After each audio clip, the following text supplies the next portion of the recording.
जब मराठाओं को पता चला औरंगजेब ने छत्रपति संभाजी महाराज को मारने से पहले 39 दिनों तक उन्हें तड़पाया था। औरंग की इस अमानवीय हरकत ने मराठों के दिलों में आग लगा दी। मराठाओं क्षेत्र के सभी राजाओं के आंतरिक मतभेद गायब हो गए और केवल एक ही लक्ष्य बचा, औरंगजेब और मुगलों का विनाश। इधर रायगढ़ किले में इस कठिन समय के दौरान भी संभाजी की मृत्यु के अगले ही दिन 12 मार्च 1689 को रानी येसुबाई ने राजा राम महाराज का राज्याभिषेक करने का निर्णय लिया और अपने सभी मुख्य अधिकारियों को इकट्ठा करके सभी धार्मिक अनुष्ठानों के बाद राजा राम को छत्रपति के रूप में राज्याभिषेक कराया। ऐसा करके उन्होंने आलोचकों और मुगलों को एक काला संदेश दिया कि मराठा साम्राज्य अभी भी मजबूत है और लड़ाई लड़ने में सक्षम है, उनका छत्रपति अभी भी जिंदा है। इधर औरंगजेब को जैसे ही यह खबर मिली, उसने ने अपने जनरल जुल्फिकार खान को मराठा राजा राम को पकड़ने का आदेश दिया। राजधानी किला रायगढ़ को जुल्फिकार खान के नेतृत्व में 15,000 से अधिक की मुगल सेना जीतने के लक्ष्य से निकल गई। इधर रायगढ़ में राज्याभिषेक के लिए मराठों का पूरा शक्ति आधार रायगढ़ में एकत्र हुआ था।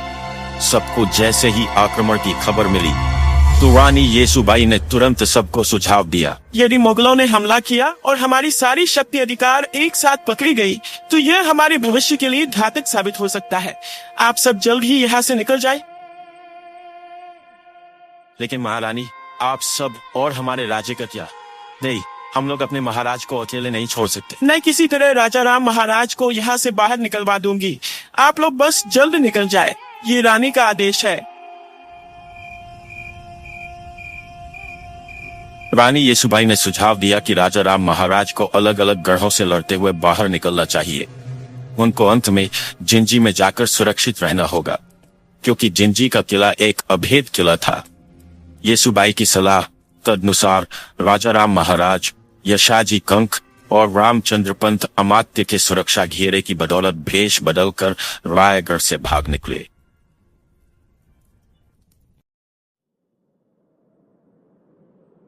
उस सूअर के बच्चे ने हमारे महाराज की टुकड़े टुकड़े कर दिए और हम लोग कुछ नहीं कर रहे हैं। इतिहास हम पर थूकेगा धनाजी। आप और आपका कुल महान है संताजी, आपको मैं शीश झुकाता हूँ।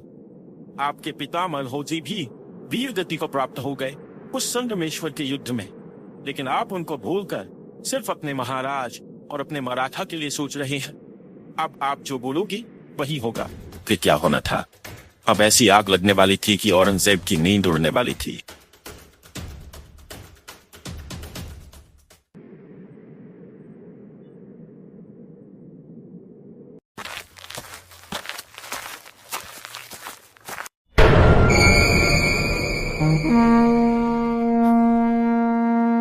औरंगजेब बाहर निकलकर देखता है मराठा के 2 बब्बर शेर संताजी और धनाजी और उनके साथी शेर पागलों की तरह मुगलों को काट रहे हैं। उस रात गुरिल्ला युद्ध के उस्ताद मराठों ने सिर्फ 2000 योद्धाओं के साथ औरंगजेब की विशाल मुगल सेना पर हमला कर दिया। संताजी और उनके मराठों ने उग्र शेरों की तरह हमला किया और मुगलों को बेरहमी से मार डाला। हमले के दौरान मुगल सैनिक डर के मारे चिल्लाने लगे। गुस्से में आकर औरंगजेब अपनी तलवार निकालता है और मराठाओं सैनिकों को मारने लगता है। तभी अचानक उसके सामने संताजी खड़े दिखते हैं। बिल्कुल गुस्से में लाल संताजी का चेहरा मुगलों के खून से लथपथ। उस समय औरंग भी गुस्से में था। दोनों एक दूसरे की तरफ युद्ध छड़ने के लिए बढ़ते हैं। संताजी के एक तलवार की बात से औरंग वही गिर जाता है। जैसे ही संताजी उसको मारने वाले होते हैं, अचानक मुगल सैनिकों की भीड़ संताजी को उलझा देती है। मौके का फायदा उठाकर औरंगजेब अपनी जान बचाकर भाग जाता है। मराठों ने एक के बाद एक मुगल लाशों का ढेर लगा दिया।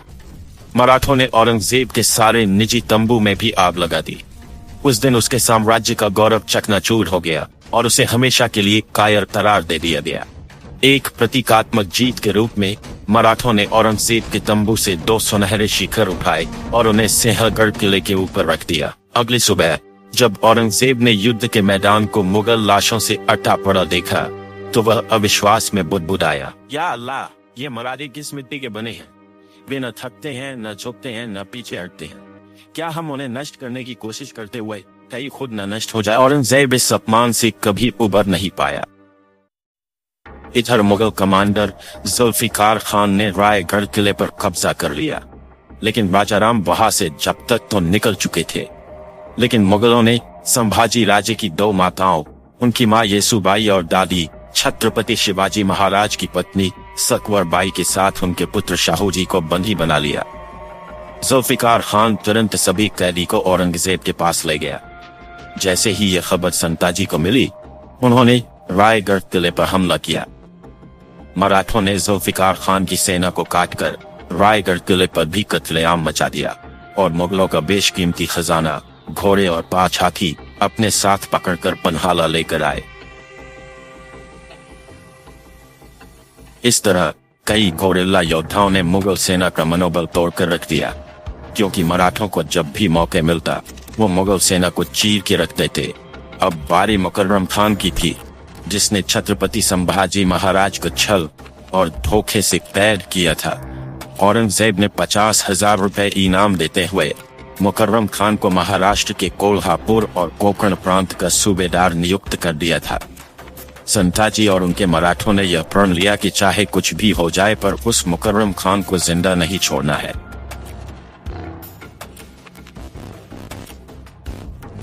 दूसरी ओर हमारे महाराज राजाराम प्रतापगढ़ से अब वे सज्जनगढ़, सतारा, वसंतगढ़ होते हुए पन्हाला किले तक पहुंची। अब उन्हें यहाँ से रानी येसुबाई के कहे अनुसार जिंजी निकलना था, लेकिन औरंगजेब भी राजाराम को पकड़ने पर तुला हुआ था। चतुर औरंगजेब जानता था कि नवराज्य अभिषेक करने वाला राजाराम जान बचाने के लिए जिंजी ही जाएगा। उसने जिंजी जाने वाले सभी मार्गों पर कड़ी निगरानी रखने का आदेश दिया। उसने यह सुनिश्चित करने के लिए गोवा के पुर्तगाली वायसराय की मदद भी ली थी कि राजाराम समुद्र का मार्ग का उपयोग न कर पाए।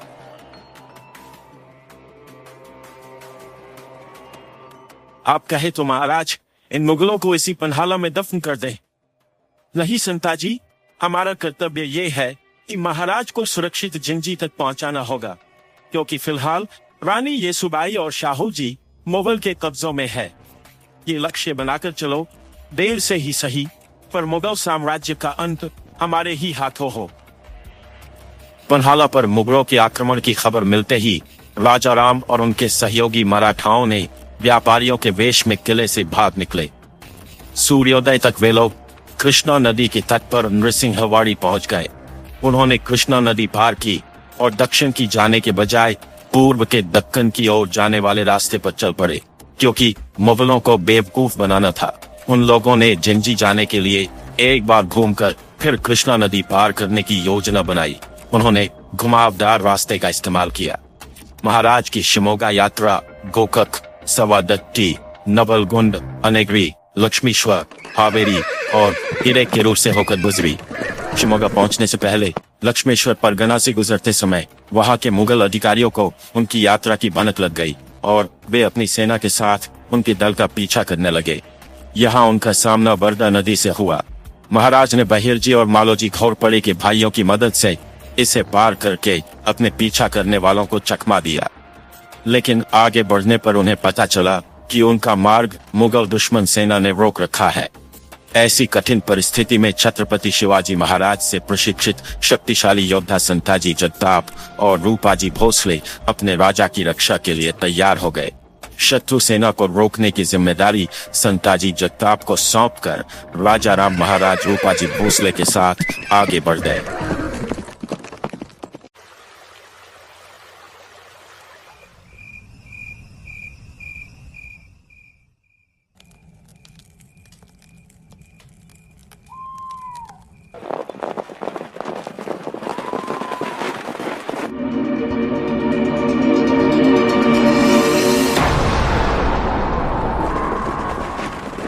महाराज, भारी मुगल सेना हमारी ओर तेजी से बढ़ रही है।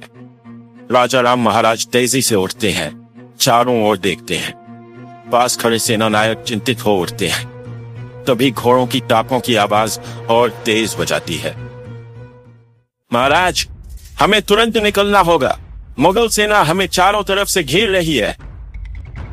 इससे पहले कि मराठा सैनिक कुछ कर पाते, अब्दुल्ला खान की विशाल सेना चारों दिशाओं से हमला कर देती है।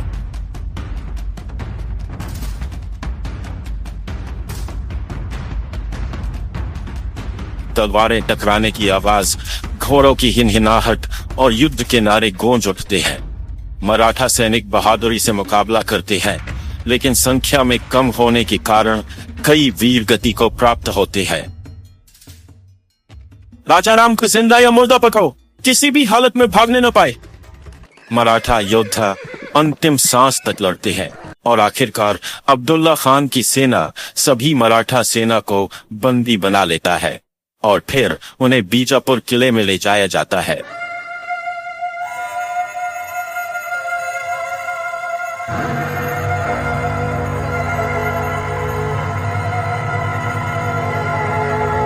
आखिरकार मराठाओं का राजा राजाराम हमारे कब्जे में है। औरंगजेब को संदेश भेजो कि मराठों का खेल खत्म। हुजूर, पहले पहचान की पुष्टि कर ली? क्या मतलब? राजाराम हमारे सामने खड़ा है। सैनिक बंदियों को जबरन घसीटकर सामने लाते हैं, लेकिन उनमें से कोई भी राजाराम नहीं होता।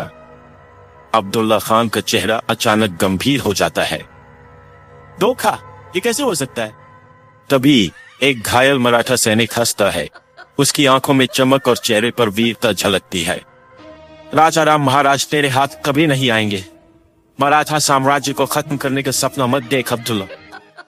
राजाराम, इस बार तो तू मेरे हाथों से बच गया, लेकिन बहुत जल्द मैं तुझे तेरे बाबा साहेब और भाई के पास भेजूंगा। मराठाओं ने एक बार फिर मुगलों को चकमा दे दिया था। अब्दुल्ला खान के घमंड को करारी शिकस्त मिली, लेकिन मुगलों का कहर अभी खत्म नहीं हुआ था। अब्दुल्ला खान ने उन सभी सड़कों पर अपने जासूस तैनात कर दिए थे जिनसे राजा और उनके लोग यात्रा करने वाले थे। राजा राम महाराज और उनके लोग मुगल जासूसों से बचने के लिए आगे की यात्रा में घोड़ों का उपयोग करना छोड़ दिया। इसलिए वे सामान्य यात्री, तपस्वी, संत, व्यापारी, भिखारी आदि बनकर आगे बढ़ते रहे। वे मुगल चौकियों से बचने में कामयाब रहे और मुगलों को चकमा देकर 300 किलोमीटर दूर बेंगलुरु पहुंच गए। वहां पहुंचते ही बेंगलोर में एक और घटना घटी जो मराठों के लिए खतरा खड़ा कर दिया। वहां का एक सहयोगी राजा राम महाराज के पैर धो रहा था और कुछ स्थानीय लोगों ने यह देखा। अब उस क्षेत्र में यह खबर फैल गई कि एक महत्वपूर्ण और उच्च पदस्थ मराठा आया है। देखते देखते यह खबर जंगल में भीषण आग की तरह फैल गई और स्थानीय मुगल थानेदार तक पहुंच गई। यह बात वहां पर स्थित खंडो बल्लाल को पता चल गया। उसने मराठों को सतर्क कर दिया। खंडो बल्लाल ने राजाराम महाराज से अनुरोध किया कि वे अपने अधिकारियों को इकट्ठा करें और दूसरे रास्तों से चले जाएं। मुगलों को भटकाने के लिए खंडो बल्लाल और कुछ अन्य लोग यही रुक गए। जब थानेदार पूछताछ करने आया तो उसने पाया कि महाराज वहां है ही नहीं। इसलिए उसने खंडो बल्लाल और अन्य लोगों को जंजीरों में जकड़ दिया और पूछताछ करने लगा। हुजूर, अरे राजाराम यहाँ होता तो मैं खुद आप सबको सूचित कर देता। तुम्हें क्या पागल कुत्ते ने काटा है जो तू अपने राजा को फंसाएगा? राजाराम का परिवार मेरा भी दुश्मन है। उसके भाई शंभू राजे ने मेरे पिता बालाजी अवाजी को हाथी के पैरों को कुचलवा दिया था। मुझे भी उससे बदला लेना है। किसी तरह मुगलों की नजरों से बच बचाकर राजाराम महाराज और अन्य लोग घोड़े पर सवार होकर तकरीबन 35 दिन का सफर करते हुए आखिरकार जिंजी में प्रवेश कर गए। अब महाराज और उनके आदमियों के सामने एक और बाधा खड़ी थी, उनकी अपनी सौतेली बहन अंबिका। अंबिकाबाई संभाजी की सगी बहन थी और राजाराम महाराज की सौतेली बहन। जब उन्हें राजाराम महाराज की किले का उपयोग करने की योजना के बारे में पता चला तो उन्होंने उनका विरोध करने का फैसला किया और युद्ध की तैयारी शुरू कर दी। हालांकि न तो किले लोग और न ही उनके सलाहकार उनके पक्ष में थे।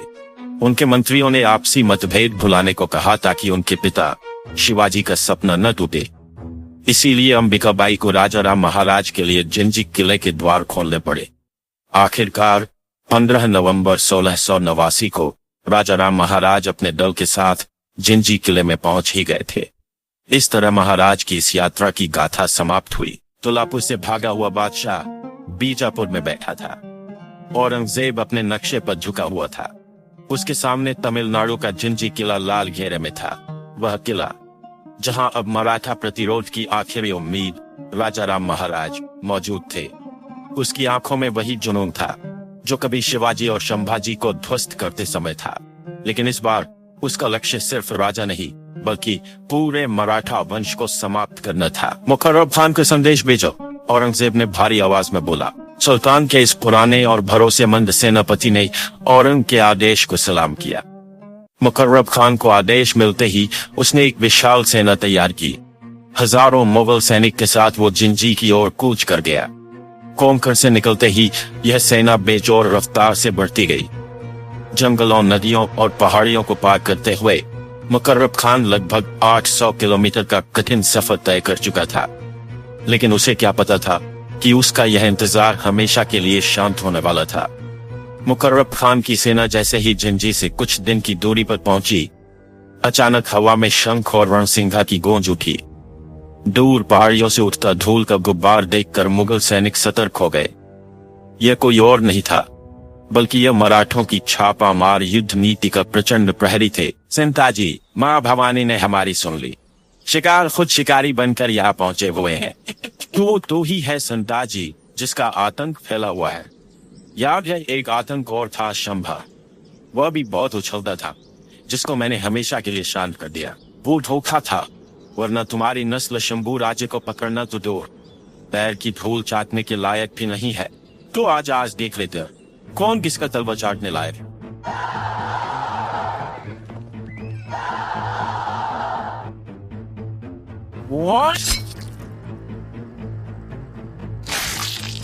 दिसंबर 1689 के अंत में मराठा सेना ने मुकर्रम खान की विशाल सेना को गाजर मूली की तरह काटकर तबाही मचा दी।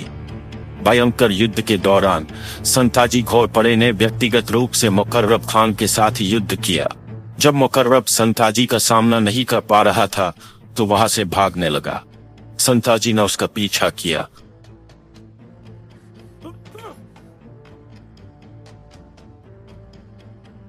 मुकर्रम खान, तुझे मैं मृत्यु के घाट नहीं उतारूंगा। जिस तरीके से तुमने हमारे महाराज को 40 दिन तड़पाया था, उसी दर्द को आज तू महसूस करेगा। जा बच सकता है तो बच ले।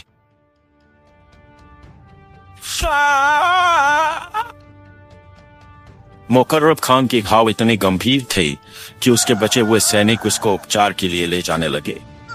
लेकिन मुकर्रम खान की वही दर्दनाक मौत हो गई। मुकर्रम खान की मौत के साथ मराठों ने छत्रपति संभाजी महाराज की शहादत का बदला लिया।